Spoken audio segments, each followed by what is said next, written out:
deuxième chapitre de notre cours de thérapie pastorale et pour les victimes de l'occultisme, thérapie pastorale et occultisme, ou thérapie pastorale pour les victimes de l'occultisme. Nous allons aborder le deuxième chapitre, justement, de l'ouvrage de Dr. Kootkoek. N'oubliez pas notre ouvrage de base, et celui-là, Occultisme et cure d'âme. Nous discuterons un peu de cette notion d'ailleurs dans ce chapitre, qui est un chapitre formel. Ce chapitre s'intitule le chapitre formel. Ici, nous allons étudier tout ce qui est formalisation ou formalité épistémologique. L'épistémologie, c'est quoi? C'est la réflexion sur la pratique scientifique. Comment la recherche scientifique, la production de la science, des connaissances scientifiques opère. Comment s'opère la recherche scientifique, la production de la science. L'épistémologie réfléchit sur l'épistémé, c'est-à-dire la science. Comment la science fonctionne, opère. Alors, dans ce chapitre formel, nous allons justement voir comment Dr. Kootkoek nous demande d'opérer dans cette pratique thérapeutique, dans cette pastorale thérapeutique qui consiste à aider les victimes de l'occultisme. Premièrement, il nous dit, et ça c'est la première chose qu'il faut noter, l'écriture de son travail vient de sa pratique du ministère pastoral. C'est la pratique du ministère pastoral qui l'a emmené à écrire cet ouvrage que nous étudions ensemble. Autrement dit, la théorisation et la pratique thérapeutique que nous allons voir ici, qu'il appelle lui la cure d'âme, nous allons voir ça dans les années 70, ces vocabulaires se justifient, mais pour le moment c'est du vocabulaire du passé. Et vient de 15 ans d'évangélisation en Allemagne et à l'étranger. Après 15 ans d'évangélisation en Allemagne et à l'étranger, là, et après avoir découvert pendant l'évangélisation, n'est-ce pas, de cas de détresse de l'âme, relevant parfois simplement de la compétence du médecin spécialiste, et d'autres qui étaient étroitement liés avec des pratiques occultes, il est donc parvenu à écrire ce travail. C'était depuis des années qu'il avait rassemblé, noté environ 600 cas parmi les plus graves et les plus étranges d'atteinte psychique occulte. Les cas d'atteinte psychique occulte, des gens qui étaient atteints mentalement à cause de l'occultisme. Ça me rappelle que jour de mon enfance, de ma ville d'enfance, des gens qui revenaient du Congo-Brazzaville, où ils étaient allés chercher des richesses, et qui revenaient fous, où on disait toujours qu'ils avaient touché à des choses occultes. Vous voyez? Alors c'est très important, et je ne comprenais pas maintenant que je comprends. D'ailleurs, dans la même ville de Boma, il y avait beaucoup d'occultistes. Il y avait une petite église protestante de moins de 500 personnes, dont nous étions membres, mais qu'on voyait grand, parce que les bâtiments n'étaient pas assez grands que ça. Et en tout cas, on pouvait limiter les chrétiens, les vrais chrétiens dans cette ville, à 500 ou 300 personnes. Il y avait l'église catholique où il y avait beaucoup de gens. Puis la plupart des gens étaient animistes, n'allaient pas à l'église le dimanche. Alors, et parmi ces gens-là se recrutaient beaucoup qui avaient des problèmes psychiques, de névrose, de psychose, de dépression, etc. En ce moment-là, on est dans les années 60. Et beaucoup de foyers instables. Alors, donc, tous ces cas-là, si j'étais en ce moment-là, né de nouveau, rempli du Saint-Esprit, j'aurais pu voir encore plus clair dans cette situation.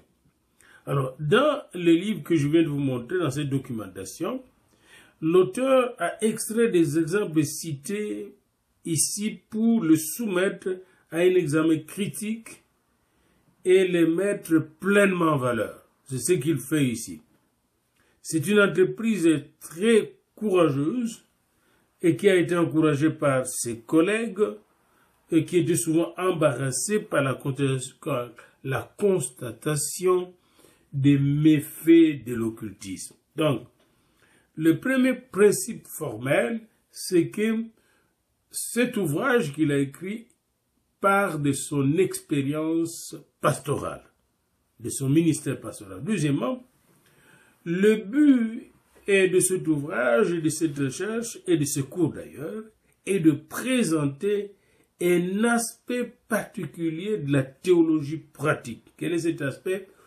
Comment aider les malheureuses victimes de l'occultisme. L'aide aux malheureuses victimes de l'occultisme. L'expérience que Koudkouk a acquise au cours des entretiens pastoraux, entretiens avec ceux qui cherchent le secours, lui a appris que l'action pastorale efficace ne se borne pas à des encouragements verbaux ou à une compassion émue. Ce n'est pas une question de compassion ou d'encouragement verbal. Au contraire, il faut délivrer effectivement ces malheureux. Il faut le conduire à la délivrance. Et c'est en 70 qu'il écrit cet ouvrage-là. Il faut délivrer ces malheureux. Et il s'agit donc de guérir des êtres qui sont psychiquement malades, atteints, affectés.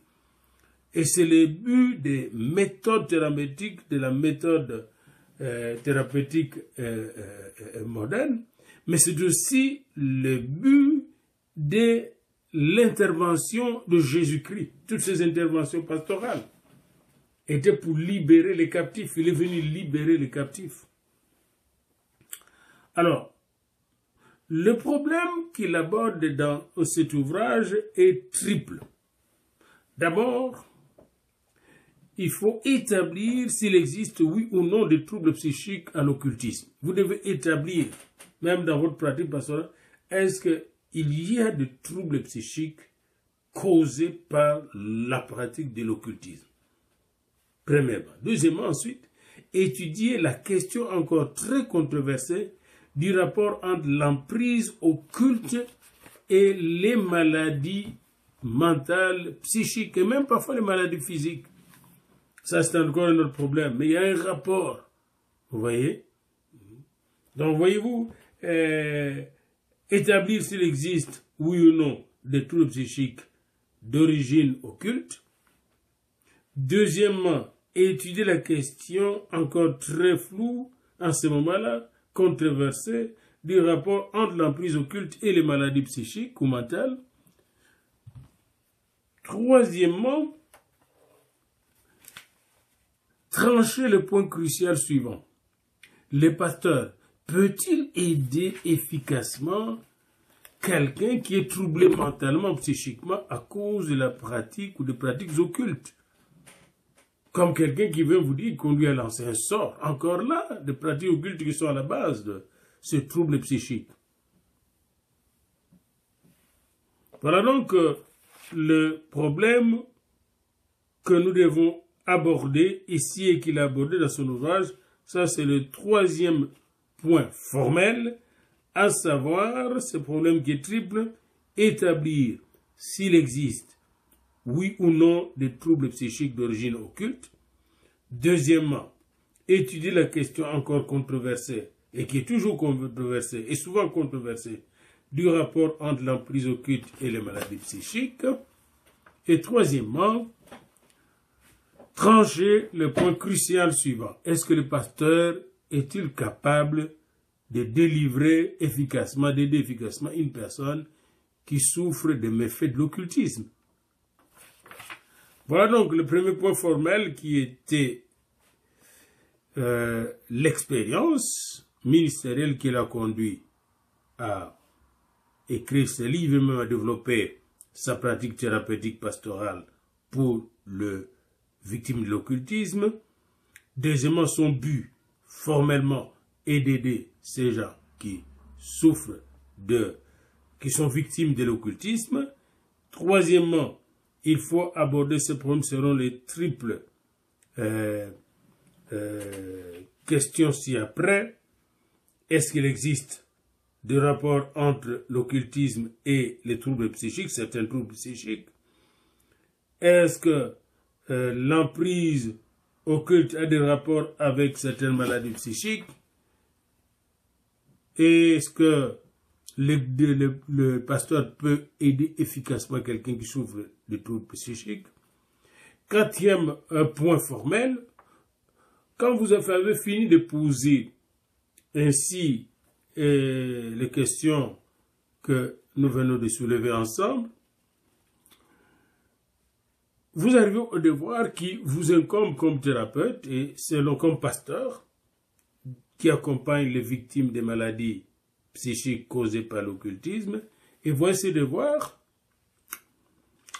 Premièrement, il s'agit, par de nombreux exemples, de donner au lecteur un aperçu des conséquences de la pratique de l'occultisme. C'est ça le premier devoir qu'il se fixe ici. Par de nombreux exemples, il va donner à ses lecteurs, comme vous pouvez donner à vos chrétiens, un aperçu des conséquences de pratiques occultes. Parce que vous avez parfois des chrétiens qui pratiquent encore de l'occultisme. Quelles sont les conséquences? Deuxième devoir, il est indispensable de rechercher les causes des atteintes de l'âme par l'occultisme. Vous devez connaître les causes des atteintes de l'âme pour connaître justement les diagnostics et traiter efficacement ces problèmes. Sans connaître les causes, même en médecine, on ne peut pas traiter un problème, une maladie. Troisième devoir, toujours dans ce quatrième point formel, il faudra également découvrir une voie conduisant à la délivrance de l'emprise occulte. Quelle est la voie? Et ça, il appelle cela la tâche de la cure d'âme. Je vais discuter de cette notion avec vous tantôt là. Cinquième point formel, après avoir posé formellement les trois devoirs du psychothérapeute comme les trois devoirs de Dr. Koch, à savoir connaître les conséquences de la pratique de l'occultisme pour notre santé mentale, même notre santé physique, connaître les causes qui sont à la base de troubles psychiques pour apporter la guérison de troubles psychiques causés par l'occultisme et découvrir finalement la voie qui conduit à la délivrance. Cinquième point formel, la manière d'envisager les devoirs que nous venons d'indiquer, là, les trois devoirs que nous venons d'indiquer ci-dessus, la manière d'envisager ces devoirs doit être bien indiquée. Comment, par exemple, vous allez parvenir à découvrir les conséquences de la pratique de l'occultisme? Eh bien, en étudiant plusieurs cas, par l'étude de cas. Vous voyez la manière d'envisager? Par l'étude de cas, vous n'allez pas parler comme ça en l'air. Oh, attention, quand vous faites, non, voici tel cas, nous allons le voir. L'étude des cas est très importante. Comment vous allez parvenir à connaître la cause d'une maladie psychique? En parlant avec l'individu, l'histoire de l'individu, l'histoire de sa famille, vous allez découvrir les cas. Comment vous allez découvrir la voie qui conduit à la délivrance? En étant branché à la parole de Dieu, au Saint-Esprit. Voyez-vous? Et c'est très important, ceci bien indiqué. Le point de départ sera toujours l'être humain. l'expérience pastorale, les dialogues pastoraux. Et c'est cet être humain qui parle pendant le dialogue pastoral, pendant l'écoute pastorale, que vous allez justement examiner et présenter au Seigneur Dieu, au Seigneur Jésus-Christ, au Saint-Esprit. Donc vous partez de sa situation et cette démarche qui part de sa situation est formellement qualifiée d'induction et pas de déduction. La déduction part de principes généraux, de ce qui est abstrait, vers la pratique. Mais ici, vous partez de l'expérience, de la situation, de la crise de l'individu, vers le principe de guérison que nous donne la parole de Dieu. Jésus aussi faisait de l'induction, partait toujours du concret vers le spirituel. C'est le cheminement d'induction. Les règles générales ne sont élaborées qu'après avoir traité des cas spécifiques, observé des cas spécifiques. Donc on part de cas spécifiques vers les règles générales pour le traitement spirituel. Il est évident que dans la parole de Dieu, nous avons pas mal de cas spécifiques. Déjà, la confrontation de Moïse et les magiciens d'Égypte, c'est un cas spécifique. La confrontation d'Israël et tous les magiciens, les idolâtres et tout ça, de la Philistie, de Nabucodonosor, de l'Égypte, etc., c'est encore des exemples spécifiques qui nous amènent à des conclusions, n'est-ce pas, générales, scientifiques. Comment se comporte, qu'est-ce qui arrive comme trouble lorsque les gens pratiquent l'occultisme, les cas d'Akab et de Jézabel, etc. La confrontation d'Akab, Jézabel et le prophète Élie. Donc nous avons, et vous voyez, les Akab et Jézabel, c'était de fous, des gens malades mentalement, hein, qui dirigeaient Israël. Je ne sais pas si vous vous souvenez d'un livre qui s'intitule « Ces malades mentaux qui nous dirigent ». Beaucoup de chefs d'État sont des malades. Vous voyez, malades pourquoi? Mais à cause des pratiques de l'occultisme. Nous allons le voir cas par cas. Alors c'est très important. La manière d'envisager cela consiste à faire de l'induction partir des cas spécifiques vers les règles générales. Comment vous allez le faire? Comment cette méthode procède? Premièrement, la comparaison de multiples cas. Après avoir observé plusieurs cas, vous dégagez les symptômes typiques et les lois qui régissent une situation similaire. Comparaison de multiples cas. Et de là, on déduit les causes premières de maux dont souffre une âme en détresse qui a été en contact ou qui a affaire avec des choses occultes. Et si cet examen de causes scientifiques des maladies psychiques ne donne encore qu'une image floue de ce qui se passe, eh bien, vous allez rechercher une thérapeutique pastorale des personnes atteintes selon l'inspiration de la parole de Dieu et du Saint-Esprit. Alors, c'est très intéressant de voir le plan de l'étude du pasteur Côte-Coq. Après avoir vu, n'est-ce pas, formellement avec vous, comment il aborde cette question, comment nous devons aborder nous aussi cette question des victimes de l'occultisme. Son plan est très simple. Dans la première partie, il expose en partant de 120 exemples puisés dans la pratique de son ministère. Il aborde la détresse psychique causée par l'emprise de l'occultisme. Ça, c'est le premier. La détresse, c'est ce que nous allons étudier dans la première partie de son livre. Nous allons examiner la question de la détresse psychique causée par la pratique de l'occultisme. Alors, c'est la première partie de son ouvrage.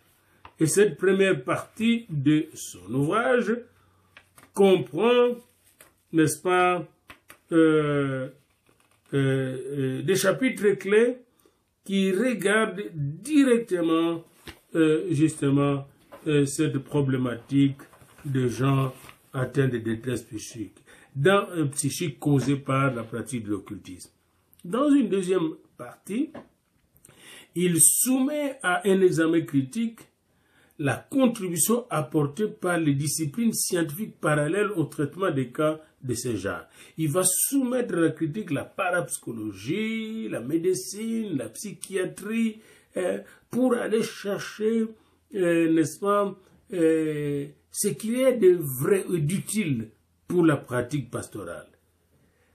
Dans la troisième partie de son ouvrage, de sa recherche, il va totalement se consacrer à la cure d'âme proprement dite, c'est-à-dire au traitement de moyens pour délivrer quelqu'un de l'emprise occulte. Ça, c'est la troisième et dernière partie.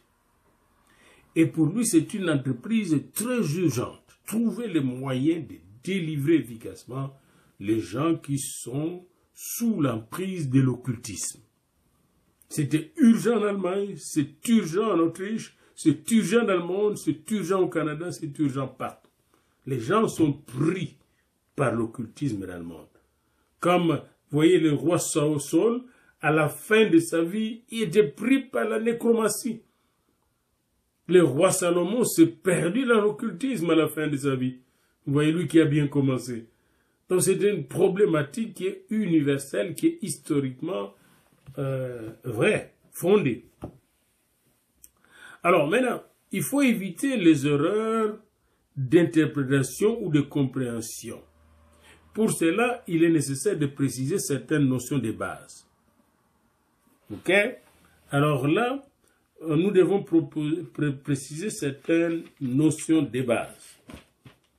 La première notion que nous devons préciser ici, c'est le traitement par le moyen de la cure d'âme. Moi, je l'appelle thérapie pastorale, mais à ce moment-là, on n'utilisait pas ce terme, on opposait thérapie à cure d'âme. Par cure d'âme, Kurt Koch entend une action qui n'est pas médicale ou un entretien qui n'est pas psychothérapeutique. Et c'est bien qu'ils disent ça, c'est pas psychothérapeutique, on ne se limite pas au psychisme. Mais c'est une action pastorale théologique, c'est le principe et l'esprit du Nouveau Testament. Mais moi je dis le principe et l'esprit de la Bible. Une action pastorale qui mène la personne à la délivrance. Et moi, c'est comme ça que je définis aussi la thérapie pastorale. C'est une thérapie basée sur des principes et sous l'inspiration de la parole de Dieu. Sur les principes de la parole de Dieu, sous l'inspiration du Saint-Esprit. Nous sommes d'accord là-dessus, c'est ce que j'appelle thérapie pastorale. Basée sur les principes de la parole de Dieu, les principes anthropologiques de la parole de Dieu, les principes divins de la parole de Dieu, les principes de notre santé mentale et physique de la parole de Dieu, parce qu'il y a des principes de notre santé mentale, physique, des principes de la vie spirituelle, de nos soins spirituels, de l'hygiène spirituelle selon la Bible. Alors, c'est pourquoi je parle aujourd'hui de thérapie pastorale et non de cure d'âme, parce que la cure d'âme, pour moi, était très limitée au spiritualisme, alors que la thérapie pastorale va traiter spirituellement tous les problèmes psychiques, spirituels et même physiques qui troublent mentalement l'être humain. Voilà un peu ces définitions que vous devez retenir. La thérapie pastorale traite tous les troubles mentaux, psychiques, spirituels de l'être humain, n'est-ce pas? Et là, ici, focalisé sur surtout les troubles causés par la pratique de l'occultisme. Deuxième thème, que veut dire occulte? Deuxième expression que nous devons clarifier après avoir clarifié le terme de cure d'âme et de thérapie pastorale. Ce terme est encore très controversé, occulte. Hans Dritsch s'élève déjà contre cette expression dans son ouvrage La parapsychologie, science des apparitions occultes, méthode et théorie. La parapsychologie, écrit-il, n'a absolument rien à voir avec le penchant de nos contemporains pour ce qui est mystique et irrationnel. Pour lui, la parapsychologie est une science, au même titre que la chimie et la géologie. Pour moi, c'est faux, parce qu'on ne peut pas voir et mesurer tout ce que la parapsychologie étudie comme on fait en géologie et en chimie. Son travail est tout à fait rationnel, nous dit Hans Dritsch. La parapsychologie est au service du rationalisme éclairé. Pour cette raison, on devrait cesser de l'appeler occultisme. Mais il ne donne pas la définition de la parapsychologie. Pourquoi on dit parapsychologie et non parapsychologie? Ce qui est en dessous de la psychologie, ce qui est caché. La parapsychologie n'étudie pas nécessairement la psychologie, mais la para, ce qui est caché. Ce qui est caché, c'est ce qui est occulte. Justement, ce qui est occulte. Alors, avec le terme para, ce qui est derrière le psychisme, ce qui est caché derrière. On occulte ce qui est caché, justement. L'étude de ce qui est caché, voilà ce qu'on appelle occultisme. Malgré cette protestation, donc, d'une grande compétence en matière de parapsychologie, des savants modernes ont repris les termes tels que Tishner, dans son ouvrage L'exploration du domaine occulte et ses résultats. Olmsteen dans occultisme. Baerwald dans occultisme et spiritisme, ainsi que beaucoup d'autres. La parapsychologie étudie le spiritisme et l'occultisme. Le terme occulte n'est d'ailleurs pas sans ambiguïté.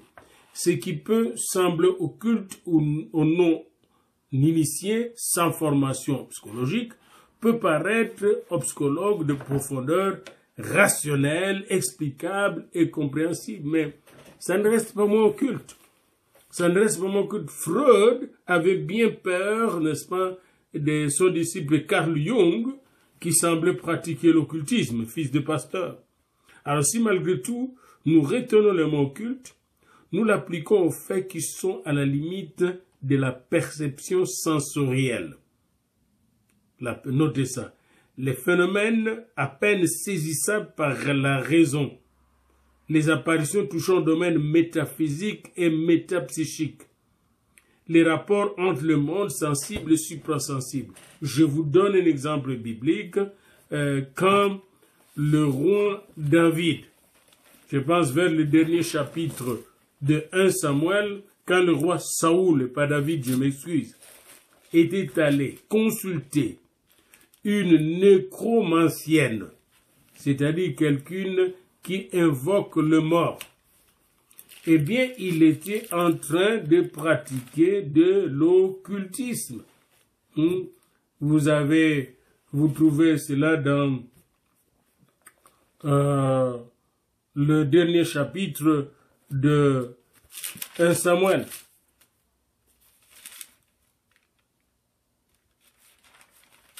Et c'est très important de l'étudier dans le livre de 1 Samuel.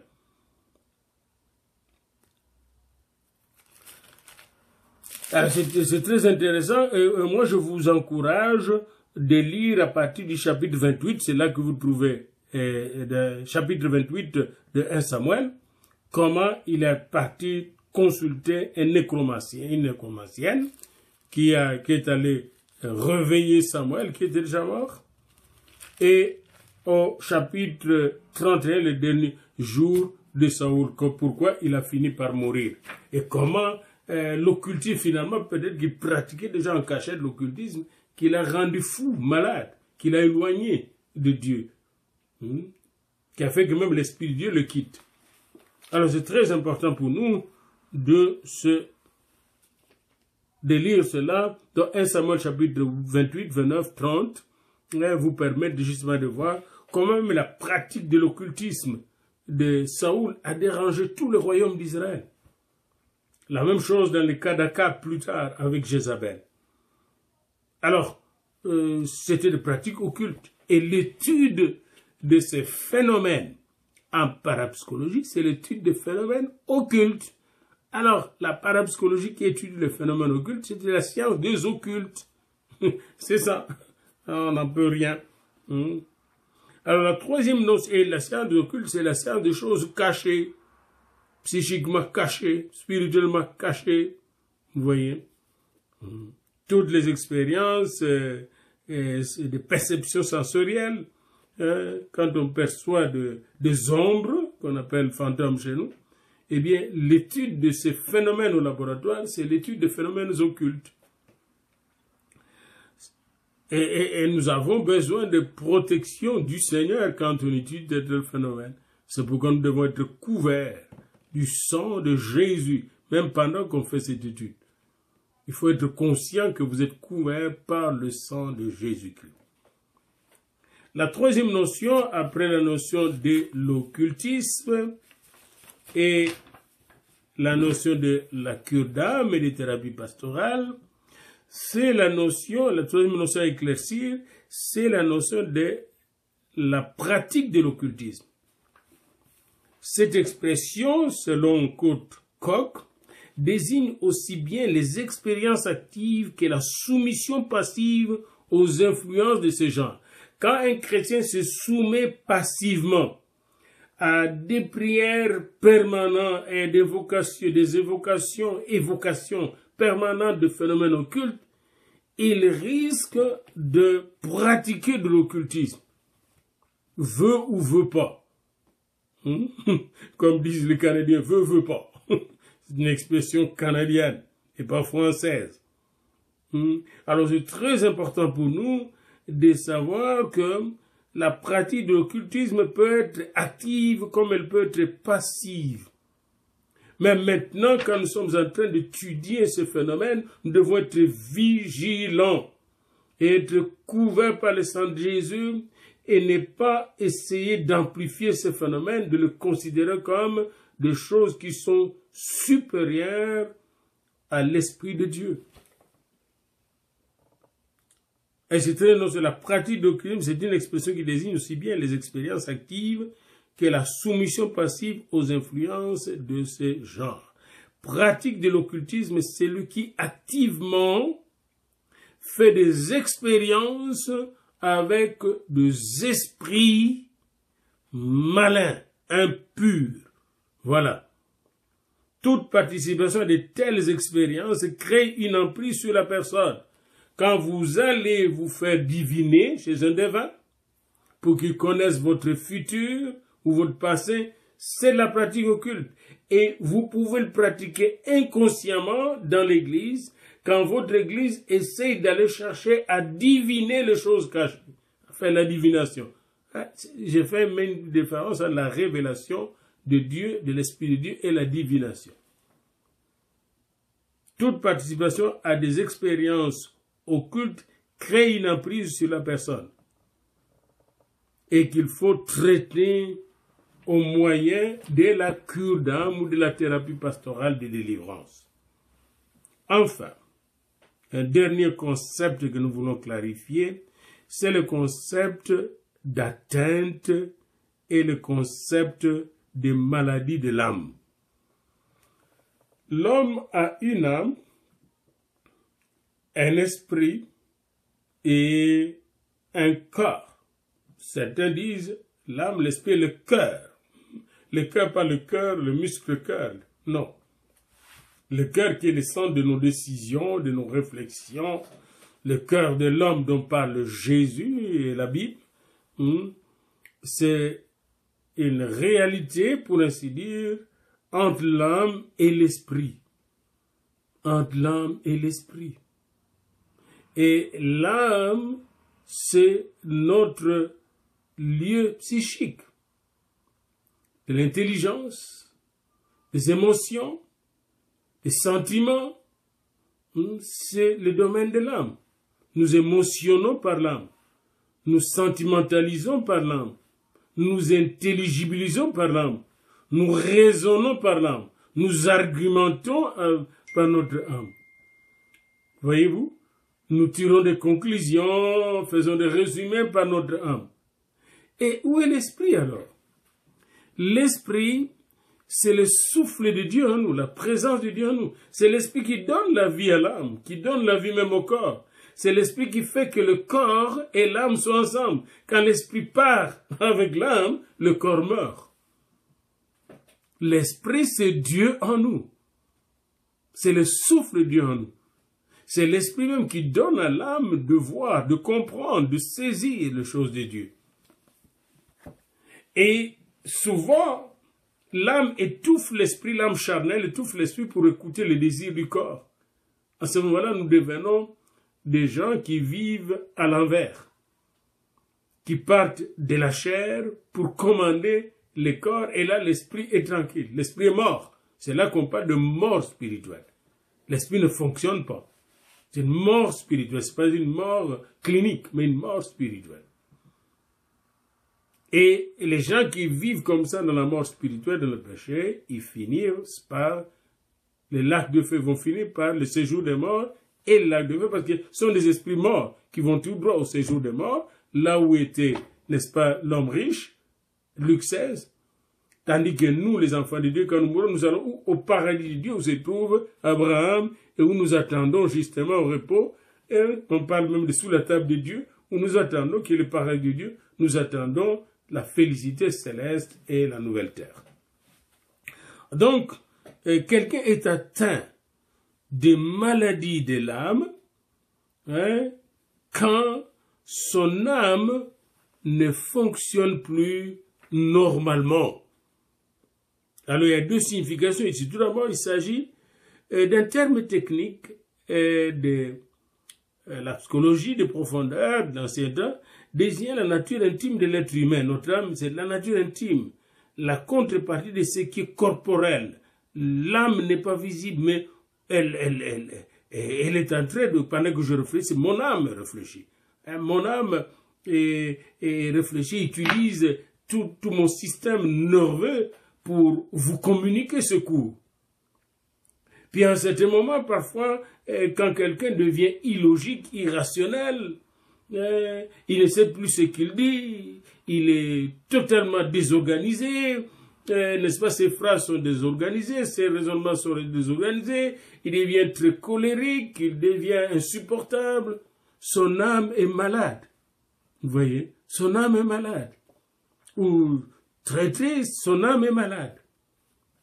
Et c'est le concept même de maladie psychique qui comprend également l'aspect spirituel de ce problème. Vous voyez, quand quelqu'un résiste à Dieu, blasphème Dieu, son âme est malade, son esprit est mort. Il faut un réveil de l'esprit. Alors, cette maladie peut devenir psychosomatique, c'est-à-dire atteindre même le corps. Des problèmes biologiques peuvent se poser, des problèmes physiologiques peuvent se poser quand l'âme est malade. Parce que n'oubliez pas, l'âme est inséparable du corps. Quand il se sépare du corps, et quand il se sépare du corps, le corps est mort. Alors c'est très important de savoir que le Créateur a établi une relation naturelle entre notre esprit, notre âme et notre corps. Nous sommes notre corps, pendant qu'on est dans notre corps, nous sommes notre âme et nous sommes notre esprit. Dès qu'il y a séparation entre l'âme et le corps, on est mort. C'est ainsi que notre étude et notre travail de maintenant va porter sur deux sciences tangentes par leurs problèmes. La cure d'âme, discipline de la théologie pastorale, et l'occultisme, discipline de la parapsychologie, l'occultisme. Nous allons porter notre attention sur les deux phénomènes pour comprendre les victimes de l'occultisme et élaborer des méthodes spirituelles pour délivrer les victimes de l'occultisme. C'est pourquoi nous allons à la fois être des théologiens pratiques et en même temps des observateurs de ce qui se passe parapsychologiquement dans le monde occulte. Qu'est-ce qui se passe? Les deux domaines que nous allons considérer ici, eh bien, intéressent les personnes qui pratiquent l'occultisme et qui sont pris par l'occultisme. D'où la nécessité pour le berger de le suivre jusque-là, comme Jésus a suivi le fou qui était dans le tombeau. Il ne l'a pas abandonné, il est allé jusque dans le tombeau pour les délivrer. Et c'est important pour nous de savoir que Jésus nous donne là un exemple. Il va jusqu'au tombeau pour faire sortir les démons. Et des démons vont sortir de là. Marc 5. Ils arrivèrent sur l'autre bord de la mer, dans le pays des Gadaréniens. Aussitôt que Jésus fut hors de la barque, il vint au-devant de lui un homme sortant des sépulcres et possédé d'un esprit impur. Cet homme avait sa demeure dans les sépulcres et personne ne pouvait plus le lier, et même avec une chaîne.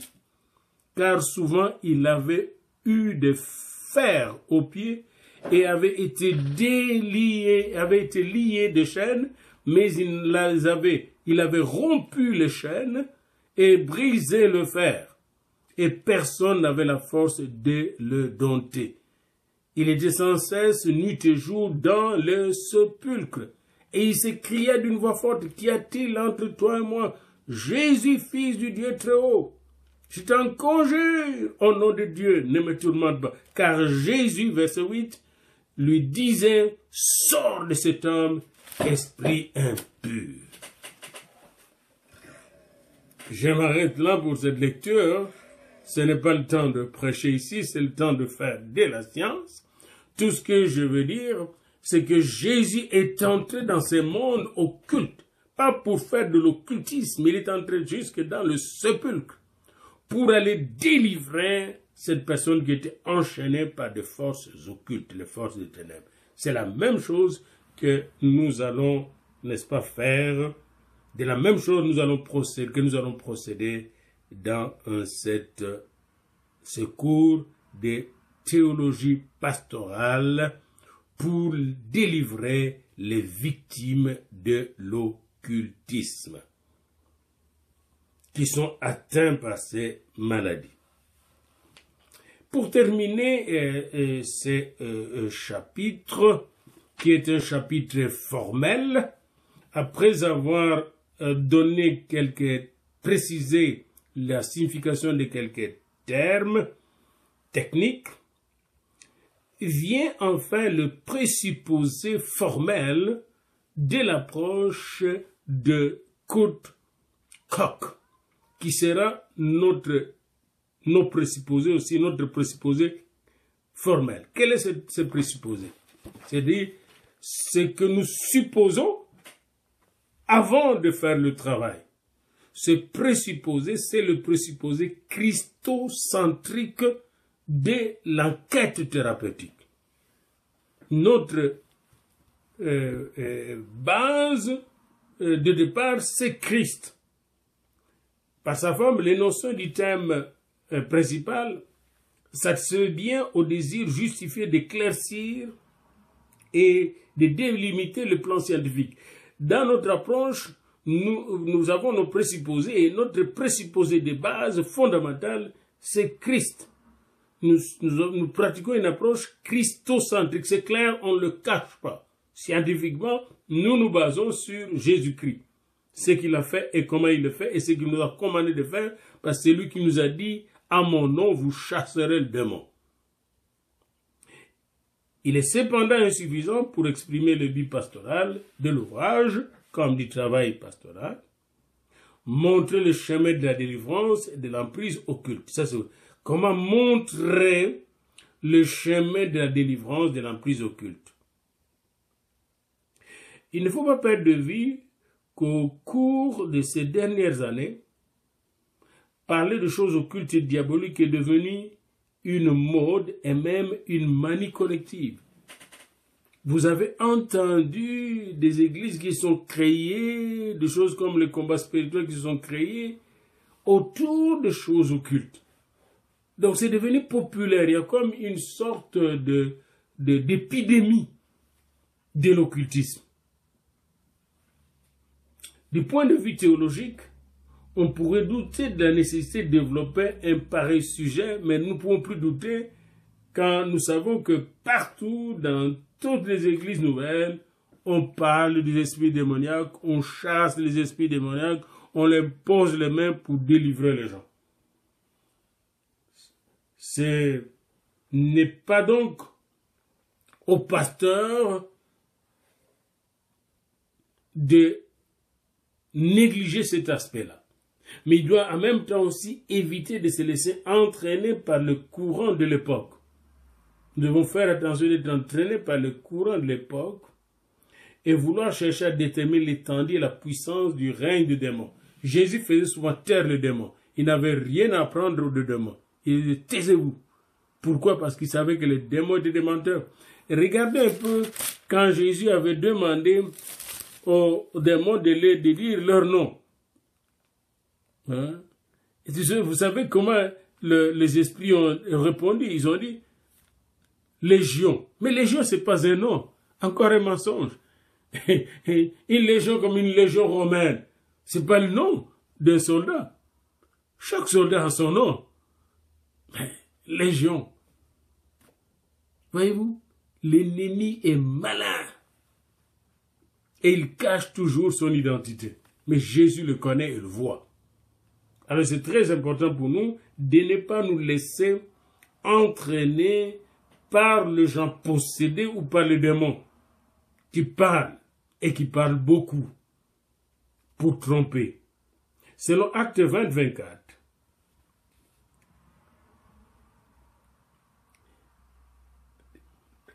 il n'a pas démontré, le pasteur n'a pas démontré l'existence des démons et encore moins à la nier.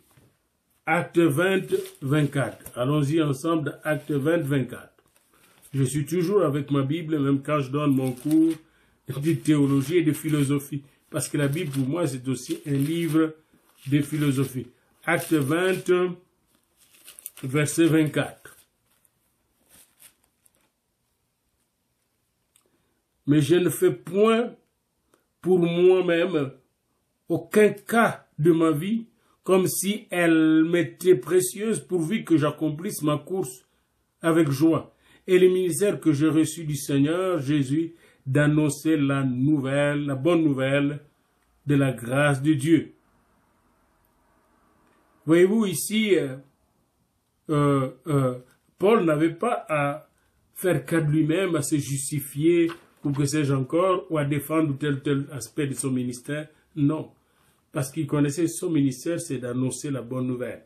Et la même chose pour coup de coq. Son ministère d'annoncer la bonne nouvelle. Quand vous annoncez la bonne nouvelle, la première résistance vient de Satan. La première résistance va venir des occultistes, comme nous le verrons à Éphèse. Diane, etc. L'orfèvre qui résistait. Parce que quand Jésus pénètre une vie et une ville, une famille, eh bien, les occultistes perdent leur champ d'exploitation. Et c'est pourquoi, n'est-ce pas, l'évangélisation est accompagnée de délivrance. Allez dans Acte 8, quand Simon arrive à Samaï, quand Philippe arrive à Samaï, il rencontre qui? Simon le magicien, qui avait des problèmes occultes. Et Pierre devait faire affaire avec ces problèmes pour délivrer Simon le magicien, afin que, n'est-ce pas, l'évangile puisse avancer. Il voulait même acheter occultement, n'est-ce pas, le Saint-Esprit, pour être en mesure de baptiser du Saint-Esprit. Et c'est très intéressant. Alors, donc c'est important d'être christocentrique. On n'a pas à se défendre, à se justifier, à justifier ce que nous faisons. Celui qui nous justifie, c'est le Seigneur qui nous a appelés, nous a établis. Nous n'avons pas à défendre notre ministère. Nous devons proclamer la parole. Ça, c'est notre ministère. Proclamer la bonne nouvelle de Jésus-Christ. Et dans cette perspective, le pasteur devait être un homme qui comprend justement son identité, son appel et son ministère. Son identité, celui que tu es en Christ, mort avec Christ, ressuscité avec lui, assis avec lui dans le lieu céleste. Vous êtes un serviteur, un fils de Dieu, un serviteur, un enfant de Dieu, mis à part par Dieu. Vous n'êtes pas appelé par les hommes ou par un système. Ton appel vient de Dieu, votre appel vient de Dieu, mon appel vient de Dieu. Et j'ai reçu un ministère, aller délivrer les captifs, prendre soin du troupeau du Seigneur. Et ce ministère m'a été confié par le bon berger. Et c'est en son nom que je fais justement la délivrance. Alors, voyez-vous, en ce moment-là, comme Kurt, n'est-ce pas, vous publiez et vous faites votre travail, vous allez publier des livres là-dessus, pas sous l'emprise du diable, pas sous la puissance des ténèbres, mais sous l'inspiration du Saint-Esprit. Et faites attention de beaucoup parler de démons, parce que beaucoup parler de démons pourrait, comme le dit bien Kurt Koch, pourrait par induction augmenter leur influence sur ces individus avec qui vous parlez, surtout quand ils ont un psychisme instable. C'est pourquoi je pris tout mon temps pour me préparer avant de donner ce cours. Face à ces domaines étranges de l'occultisme, le Nouveau Testament nous donne toujours, et même l'Ancien Testament, un présupposé positif, à savoir que même dans ces labyrinthes de problèmes non résolus, Christ est toujours l'alpha et l'oméga. Il a le premier et le dernier mot, et pas le démon ni le diable. Il est la fin du règne de démons. Ce fait est clairement attesté par l'habitude qu'avait l'Église primitive de parler d'un seul Kyrios, le Seigneur, Jésus-Christ. Il est Kyrios. Quand le monde disait César est Seigneur, les chrétiens disaient Jésus-Christ est Seigneur. Oh, j'aime ce chant-là. Puis j'aimerais que quand vous suivrez ce cours à la fin, vous ayez chanté ensemble Jésus-Christ est Seigneur. Il est sorti du tombeau, il est Seigneur, vainqueur. Tout genou fléchira et toute bouche confessera que Jésus-Christ est Seigneur, y compris la bouche du diable, de faux prophètes, dans l'Antichrist. Tout le monde à la fin de temps confessera que Jésus-Christ est Seigneur à la gloire de Dieu le Père. Et c'est la bonne nouvelle que le Christ est vainqueur des puissances mystérieuses des ténèbres qui constituent les centres, le présupposé christocentrique de ces livres, mais aussi de toute thérapie pastorale pour la délivrance des victimes de l'occultisme. Maintenant, vient votre examen à la fin. N'oubliez pas toujours l'examen à la fin.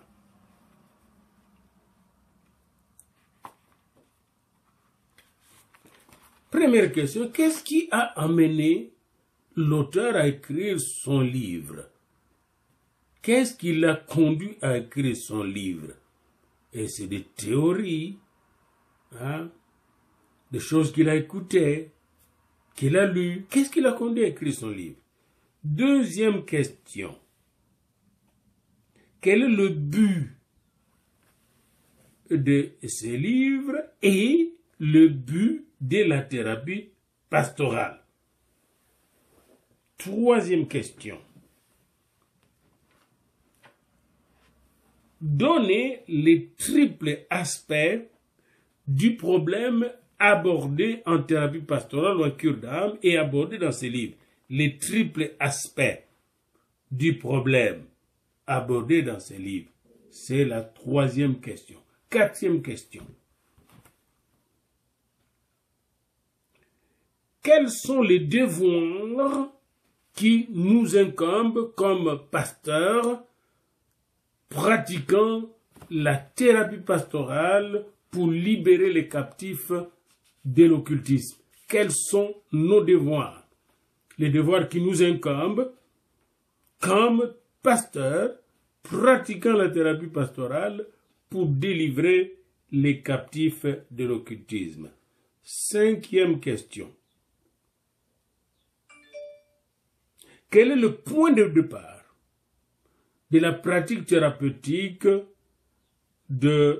ou de la cure d'âme de Kurt Koch? Quel est le point de départ? 6e question.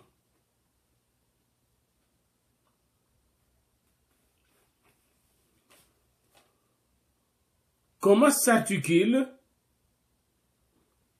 les principaux points abordés, traités dans cet ouvrage que nous avons? C'est-à-dire la première partie, la deuxième partie et la troisième partie. Comment s'articule? Qu'est-ce qu'il traite? Comment s'articule son discours, sa présentation? 7e question.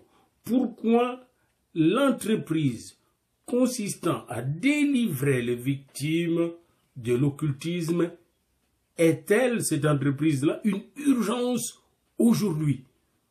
Et pourquoi c'est aussi une urgence même au temps de Moïse, au temps d'Élie et au temps de Jésus-Christ, homme?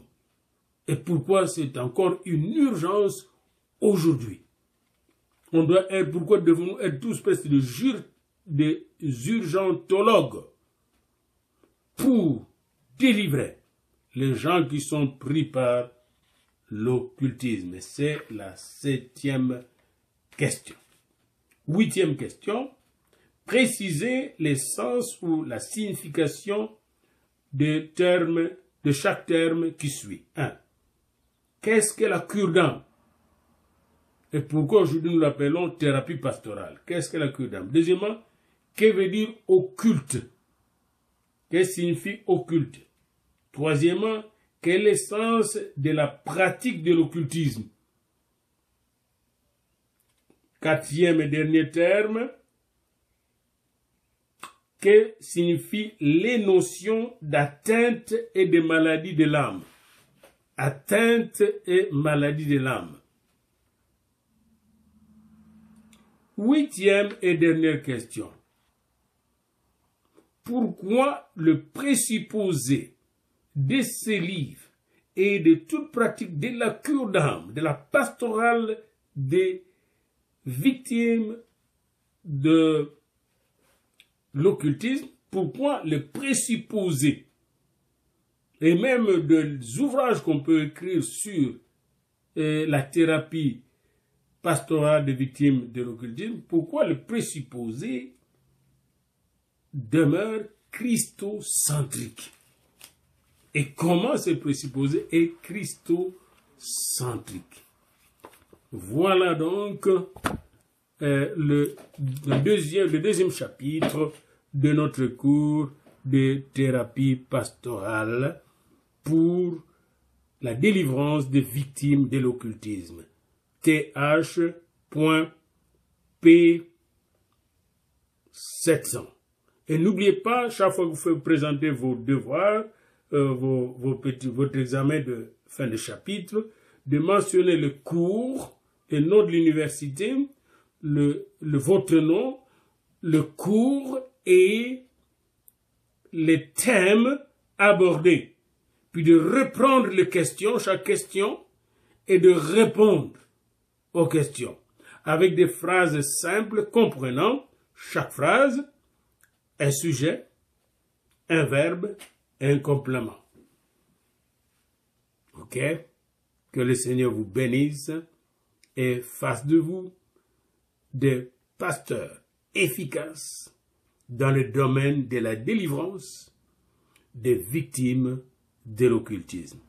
Le cours va suivre et continuer jusqu'à la fin. Ne vous arrêtez pas en chemin jusqu'à ce que vous allez découvrir comment améliorer votre pratique pastorale en ce qui concerne l'aide efficace aux victimes de l'occultisme.